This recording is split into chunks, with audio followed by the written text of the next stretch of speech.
We're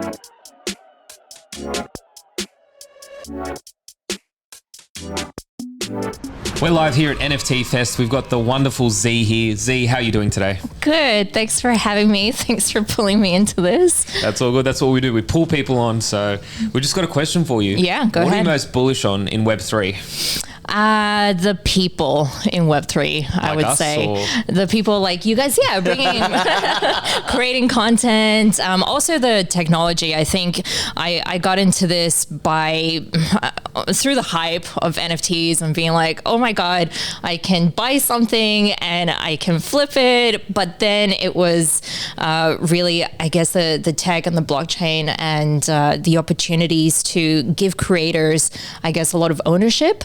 That really drew me and attracted me and kept me in the space. Yeah. Z, you've worked on some really big projects, working at West Coast NFT and now Paprika. Yeah. We've seen a lot of stuff sort of, happen in the bear market recently, like these NFT PFP projects sort of dying. What do you think the next sort of like stage is for NFT projects? In terms of like innovation, growth, what do you think that next sort of wave is? Yeah, I mean, we've been talking to a lot of founders about creating different revenue models and revenue streams to make sure that it's not only that they've minted a project and that they're sustaining a community, right? But also, how do you grow this into a brand? So even when we were launching the first NFT collections, we were really approaching them like launching a startup. How do you build the rails to keep the train going, especially when the times get tough? So I think a lot of projects have been looking at expanding into consultation or advisory for different projects because they've already launched a collection. So that's sort of what we did with Paprika. We launched collections with West Coast. Now we've got the experience to help others in the space. So let's do a business model that goes towards that. And then I guess a lot of people have been exploring merchandise. More people have exploring how do you give back to your community, to your holders. There's a lot of staking, rewards, gaming. Everyone's sort of exploring those things. And to be honest, I think we're all still getting through the weeds, what is that next thing that we can tap into? But ultimately, you got to know your audience, and you're going to create things that are fun, because that's what's ultimately going to keep people invested in and supporting. I said this way back in the day. It's about creating a lifestyle brand that people want to support until the end of their days, through when you're here now, until you're much older, you're still supporting the brand. That's how brands grow. Love it. In terms of the gaming, because you mentioned about making NFTs fun, what do you think about Immutable and some of those gaming kind of projects in the space? Do you think they're here to last, or is it just a bit of a fad?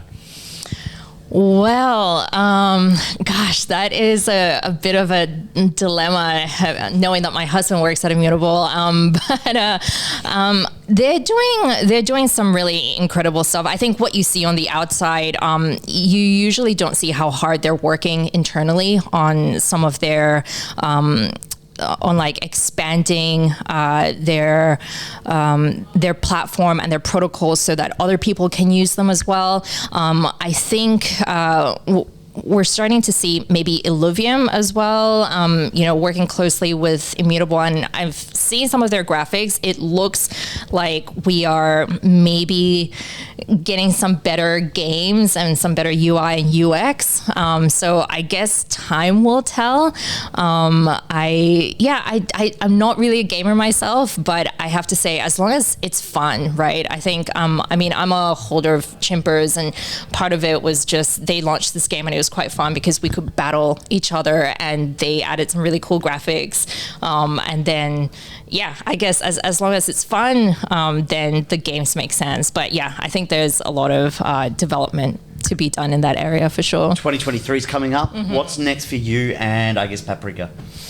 I think it's just constantly learning about what's new. I was learning about account abstraction the other day. I think this space, you wake up every day and you feel dumber and dumber because there's just so much to learn.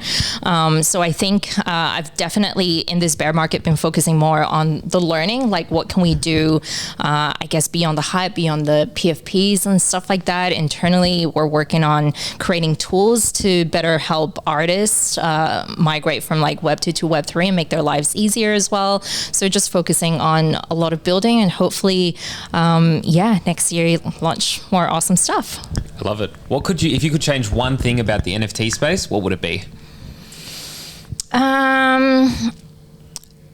I would change one thing. I would want people to be more honest. Maybe I feel like my Twitter sometimes, and maybe this is a bit of an unpopular take, but my Twitter sometimes just has the same thing, whether it's the same people engagement farming, writing the same threads. Sometimes I see threads on Twitter that are copied and I plagiarized on LinkedIn or something by some other people, and we see this so often, and it's like, okay, I need the algorithms to maybe get a little bit better on Twitter or on LinkedIn and show me the things that I want to see, which is some more threads about knowledge sharing.